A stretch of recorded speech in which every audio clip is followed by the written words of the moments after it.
Hi everyone, my name is Sari. I'm a student from semester 8. I'm the one who wrote this orientation for you guys, and I'm just going to go over using the library's database to do research so that you can write your papers, get all the right references that you need. Disclaimer, I'm obviously not a librarian, and I had my orientation like 2 years ago, so I'm going to be a little rambly, it's going to be long, but hopefully I'll get the message across. So I'm just going to start off by kind of segueing into it by just explaining this slide on the orientation page, which actually has you use the database to get access to Micromedex apps. So you have access to Micromedex through Dalhousie, but you need to put in the password for it. So in order to get access to the apps, you just need to follow this link, which skips some steps for you. So this will bring you straight to the Micromedex database. You just have to click on Micromedex. Then you're going to go up here in the top corner and just click Download Center.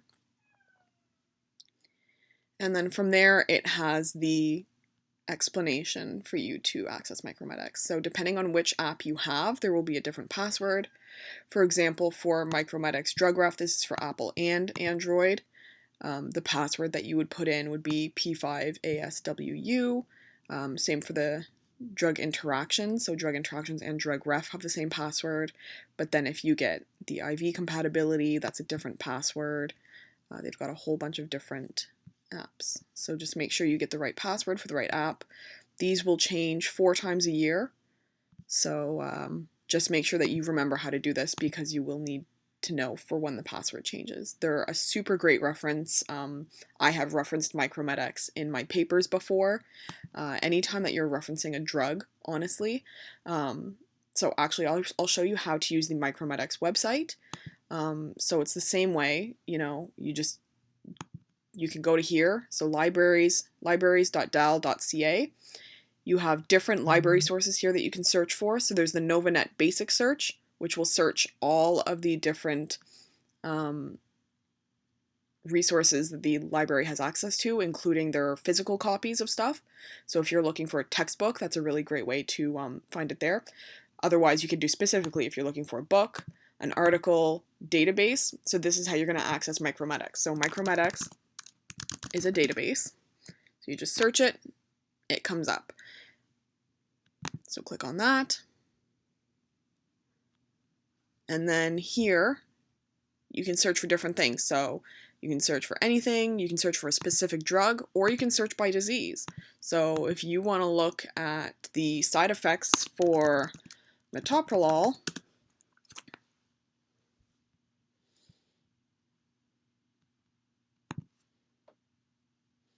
click on that. It gives you the different forms of the drug. So this has like all of your information. If you are looking for, the uses, here you've got what it's used for, right? Angina, cardiac dysrhythmias, congestive heart failure, hypertension. You've got the pediatric dosing, FDA uses, non-FDA uses, administration. You've got safety things, so like contraindications. You can't go on metoprolol if you're in cardiogenic shock, because that would decrease your blood pressure and kill you. You can't go on metoprolol if you have heart block or severe bradycardia, sick sinus syndrome. Precautions for people who are on metoprolol. Adverse effects, black box warnings, which are like just your major warnings, I guess. All of your different things that you could need to know are in this database. So it's a really, really, really great resource. And you're allowed to use it, obviously. If you're looking for drugs to treat a certain disease, like Reye's syndrome, right? It'll tell you different things. Suspected findings for if someone has Reye's syndrome. Reye's syndrome is aspirin poisoning in children, just so you know. So don't give aspirin to little children. And then it gives you, you know, different things that might appear like Ray's syndrome, different tests, treatments. So this is kind of what you're talking about. So if someone has Ray's syndrome, here are the drugs you're going to use to treat them. Mannitol, diuretic to get rid of the ammonia building up, lactulose to help get rid of the ammonium building up. All of these different drugs can be used. So it's a really great resource to look at different things that you're considering from different points of view. So yeah, and then you've got your IV compatibility. This is more for when you're in practice. It's a really great app to have on your phone. Basically just see, you know, can I put furosemide into normal saline? Can I put this drug into this drug? Can these two drugs be taken at the same time, or do they have to be administered separately?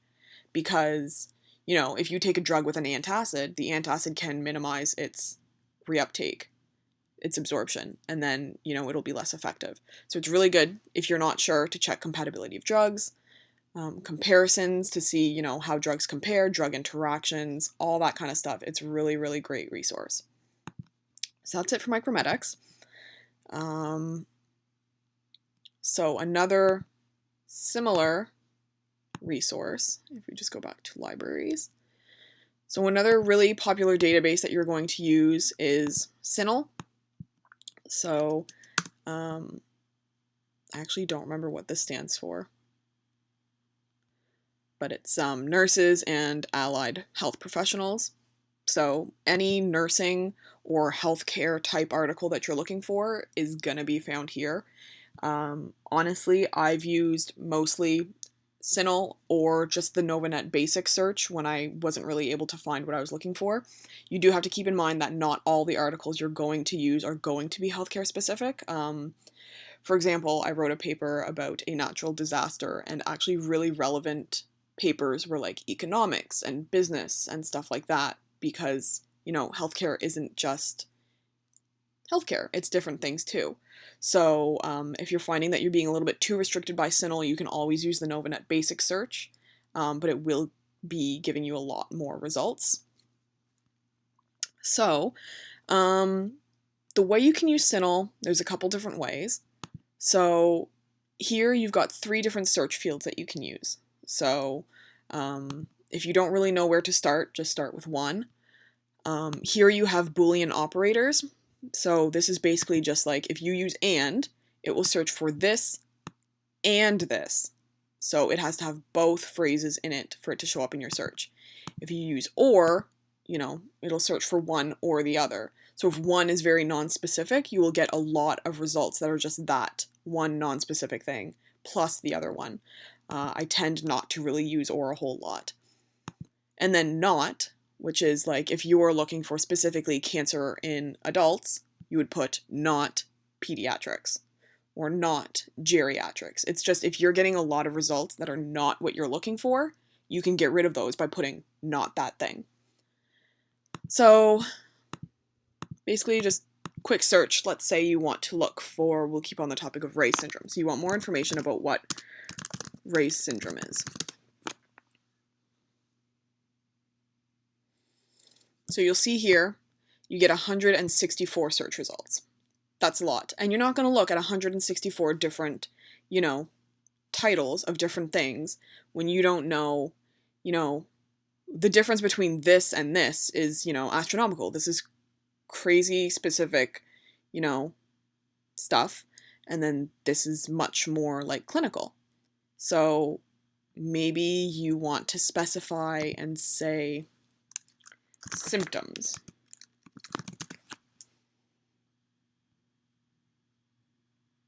So now it's narrowed it down to 27 search results. So, you know, this is a lot easier, but still, that's a lot. You don't really know, you know, what if it doesn't meet all of the requirements that you need to have? So for nursing school, more often than not, they want you to have peer-reviewed journals. So you can help narrow down your search results over here on the tab without even changing what you're searching for. So they're going to want peer-reviewed journals because those are a little bit more trustworthy. Look, that already narrowed it down to 19. And then they usually want them to be 5 years recent. Some will allow 10, but other than that. So look, that's narrowed it down to 4. So these are 4 usable articles. Some of them don't even, seem to have anything to do with it. Understanding flu vaccination, co-ingestion of willow bark tea, and acetaminophen associated with fatal infantile fulminant liver failure. They don't really seem all of that relevant. So where do you go from here? Maybe the word symptoms wasn't the best one to use. Maybe, there's a different way to name these things that'll make you have better results. So if you go under CINAHL subject headings, this is basically the way of finding what CINAHL categorizes certain words as, and it helps you be more specific with your search without having to kind of guesstimate all of the words, because it'll tell you exactly what it wants you to use. So if you go back and use Reye syndrome, you can browse the subject headings. And so here, you've got all these kind of similar things. So you can expand this. So if you just click Reye syndrome here, it'll include all of these different subheadings, right? But here you can see symptoms is right here. So when you click the check mark, it will add it to your search. So here you see Reye syndrome, and then the /SS means symptoms. As you can see here, they're all / something. Now, if you became familiar enough with CINAHL, you could probably put these in yourself into the search bar, but it's easier to just use the search and select. So then if that's all you want to search for, you can just search the database. Now you see, even though we basically put the same 2 things, right, Reye syndrome and symptoms, here we're getting 7 articles instead of just 4.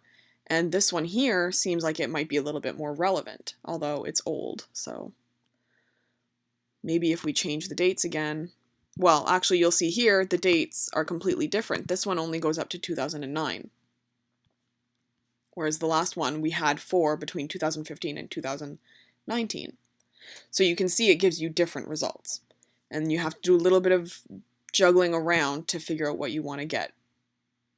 It's hard to get very broad information from very recent articles because basics of diseases like Reye syndrome have been established for a long time. So you're not going to find a new article that just talks about the symptoms because that's not new information.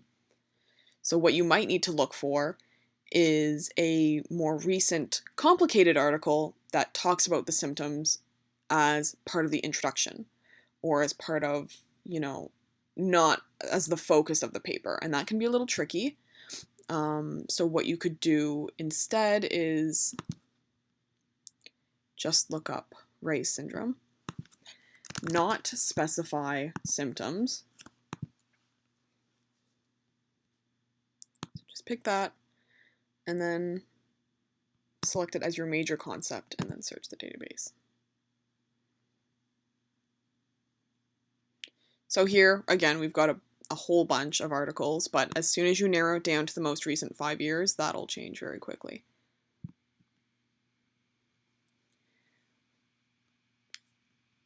And then peer review journals. So here we have aspirin rechallenge in an adult patient. So if you were looking at Reye syndrome specifically in pediatrics, you wouldn't really be able to use that.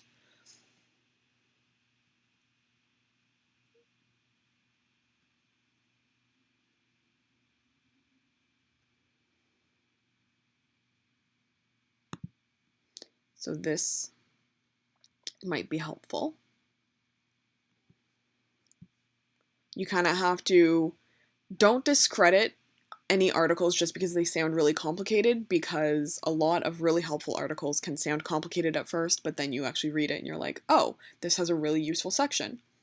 When assessing an article for how useful it can be, the best thing to do is read the abstract, and then if that piques your interest, read the introduction and the discussion.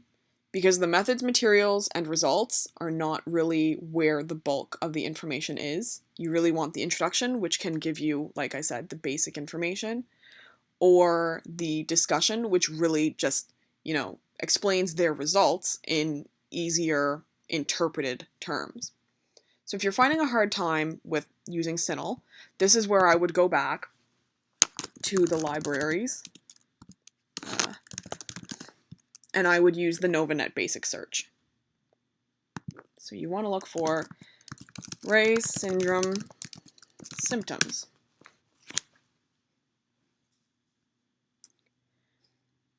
Now you're going to have to do a lot more fiddling around with your results here because it gives you so many different results.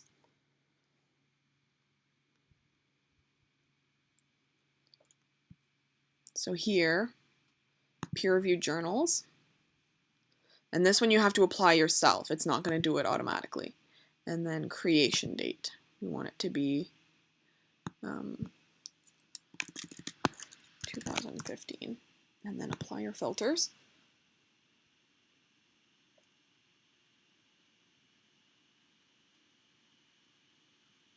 All right, it did not do what I asked it to do, because that article is from 1991. Let's see. 2015. Oh, you have to check the check mark. There we go. 5 filters. Okay, so see here, right, like 351.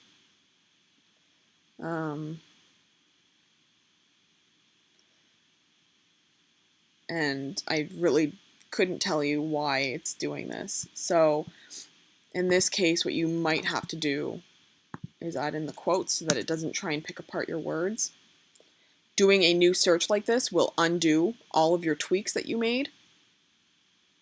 So again, you have to go back and put in peer-reviewed journals and tweak your, tweak your creation date.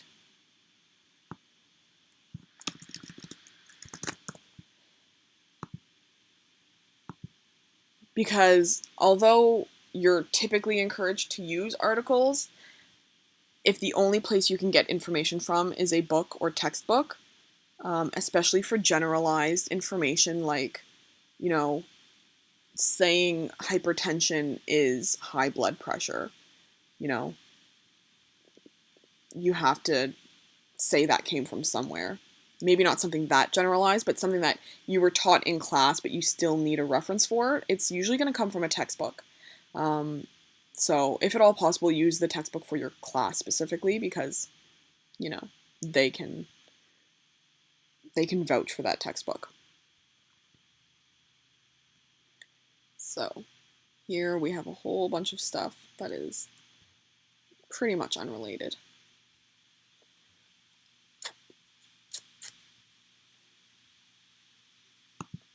But here, it might seem unrelated, but, here we go. It gives you an exact definition of what Reye syndrome is. So even though it sounds and looks like it might be unrelated, if it gives you the information that you need in a roundabout way, you can either, cite it directly or see what it's citing and find that article and then use that. Although more often than not, the article that they cite for their information is going to be out of the dates that you're allowed to use. So, right, doesn't really talk about the symptoms yet, but here it says exactly, Reye syndrome is a rare and potentially life-threatening disease characterized by liver failure and hepatic encephalopathy. Multiple possible etiologies have been suggested, but only aspirin has been statistically proven to be a causative factor. So it looks like, this article, it looks like they're going to say it was caused by the flu. I don't know if it's because they used aspirin to treat the flu or what. But here, right, you have exactly like I said in the introduction, it says, they first described a distinct clinical pathology and clinical pathologic entity characterized by And here's your symptoms: disturbed consciousness, fever, convulsions, vomiting, disturbed respiratory rhythm, altered muscle tone, and altered reflexes. So even though it doesn't explicitly say that it talks about the symptoms, here it is talking about the symptoms. So it is a lot of trial and error searching for the different papers that you can use. If you're really struggling, if you have a very specific topic that you want to find information for, your best bet is to talk to the librarian. She is a wonderful source of information. It is literally the librarian's job, to help you figure out how to do these searches. You're not expected to be, infallible and able to do these searches perfectly by yourself, especially if it's like a really obscure topic. And other times you might find that you have to change the topic of your paper because you just can't find the information. And that happened for me when I was working on the paper about the natural disasters. I just couldn't find any information on the natural disaster I wanted to do, so I switched to one that was a little bit more recent, and there was a bit of information on that. So, I think it's good to know the multiple databases that you can use. Even though you are often encouraged to use CINAHL and to use PubMed is another one, they don't always have an exhaustive list of all of the healthcare related journals. So it's good to do your searches in a couple different places. I find Novanet a little harder to use just because it doesn't have, I find, the same ease to use as CINAHL does. But you'll see right here, Novanet does have a live help where they actually will pair you up with a librarian technician or a library student who knows how to use Novanet very well, and you'd be amazed at how quickly they can find exactly what you're looking for, with no problems at all. So you have a whole bunch of really great resources at your hands, and if you have any questions, you can always ask your professors if they have any suggestions of where to find information. The librarian's a great resource. Like I said, the live help is a great resource. You can also put out feelers to other students, see if they're doing the same topic or if they have any suggestions. Obviously, like, you guys can't cheat off of each other and use all the same resources, but you'd be surprised how two people can use a lot of the same references without realizing it. And it's just like, sometimes sharing is caring. So I don't think sharing resources is a bad thing at all. So, and of course, like, you can always come and ask me questions. I don't really know if this was helpful at all, but hopefully you managed to figure it out a little bit. I can go a little more in depth or play a little bit more with the CINAHL resource if you want me to. And as always, you can message me on Facebook if you have any questions. I'm always open for students talking to me. It's kind of what I'm here for, especially since I don't have anything to do right now. I do just want to point out before we move on that both CINAHL and the Novanet Basic Search have a really helpful citation tool. You definitely should not rely on it, both because you need to develop your APA citation skills, but also because it's not always 100% reliable. So you need to be able to know what it needs to look like in order to correct any problems that there are. For example, in this citation here, there should be a comma after Langford, and there should be periods after each initial of the name. As well, there should always be a capital for the first letter after a colon.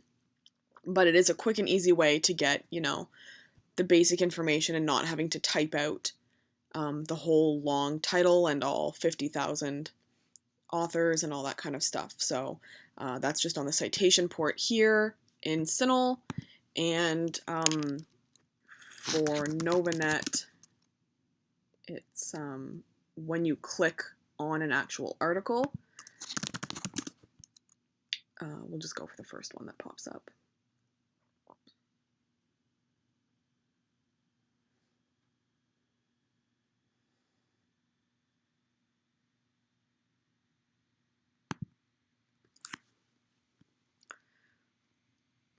when you select your article on Novanet, it's right here under citation. So it's just a really helpful thing, and just a reminder, if you need help with citations, I suggest you use OWL Purdue. There's now the APA 6th and 7th editions, so just make sure that you check with your professor as to which APA format they want you to use. But OWL Purdue is incredible. It gives you all of the formatting needs for your whole paper, from the running head to all your different kinds of references. So definitely take advantage of that, because you'll never get 100% used to writing APA. There's always going to be some weird, citation need that you'll need to have met. So just keep that one in mind too. So yeah, my Facebook is that, and my email is, whoops. So that's my information if you want to contact me, and I hope you found this helped.